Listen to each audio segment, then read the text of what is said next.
ជ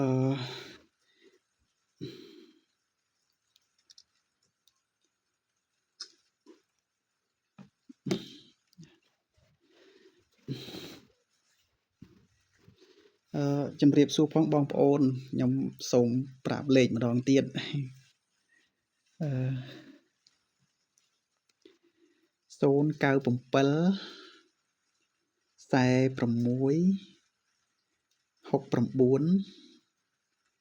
46 39 ហើយនឹងលេខ1បញ្ជាក់ម្ដងទៀតបាទ097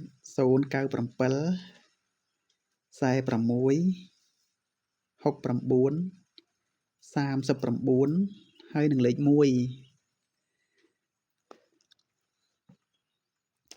បាទអរគុណក្បាល097បងប្អូនបាទហើយខ្ញុំសូមប្រាប់ម្ដងទៀតបាទខ្ញុំគឺជាលោកអត្តរាជលោកសុនស៊ីសមុទ្រចាប់ជាតិពិតប្រាកដបាទខ្ញុំកន្លងមកខ្ញុំមិនអោយអ្នកណាដឹងទេព្រោះខ្ញុំខ្លាចគេធ្វើបាបហើយខ្ញុំសូមប្រកាសប្រាប់បងប្អូនឲ្យបានដឹងទូទាំងពិភពលោកហើយទូទាំងនៃប្រទេសព្រះណាចក្រកម្ពុជាព្រះរាជណាចក្រកម្ពុជាបាទឥឡូវខ្ញុំសូមជម្រាបសួរដល់បងប្អូនទាំងអស់ទូទាំងនៃប្រទេសផងបាទសូមទទួលនៃស្គាល់នៃរូបខ្ញុំផងបាទខ្ញុំឈ្មោះពួយវុធីបាទនៅខាងខេត្តបាត់ដំបងឥឡូវខ្ញុំសូមច្រៀងចម្រៀងមួយបទនេះមានក្រុមចំណងជើងថា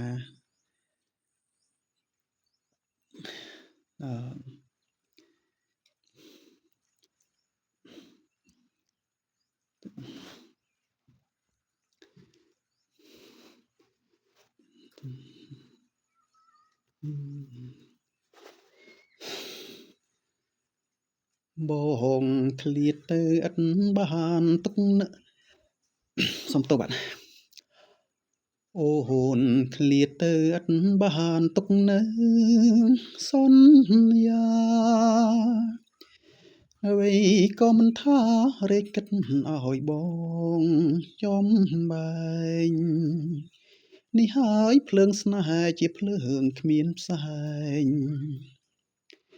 អូហូនឃ្លាតទៅឥតបានទុកនៅសន្យាអ្វីក៏មិនថារែងគិតឲ្យបងចំបែងនេះហើយភ្លើងស្នេហ៍ជាភ្លើងគ្មានផ្សែងធ្វើឲ្យបេះដូងស្ងួតហើយចិនចំបែងលូកសាយបងនឹកបងគិតបងបិទភ្នែកផ្សងនេះហើយចងក្រងរាល់ពេលរាត្រីខ្វះការរស់នៅគឺខ្វះរូបស្រីរស់ក្នុងផែនដីម្នាក់ឯងអូនឃ្លាតទៅឥតបានទុកនៅសន្យាអ្វីក៏មិនថារែកគិតឲ្យបងចំបែងនេះហើយភ្លើងស្នេហ៍ជាភ្លើងគ្មានផ្សែងធ្វើឲ្យបេះដូងស្ងួតហើយចិត្តចំបែងលោកសាយអរគុណបាទ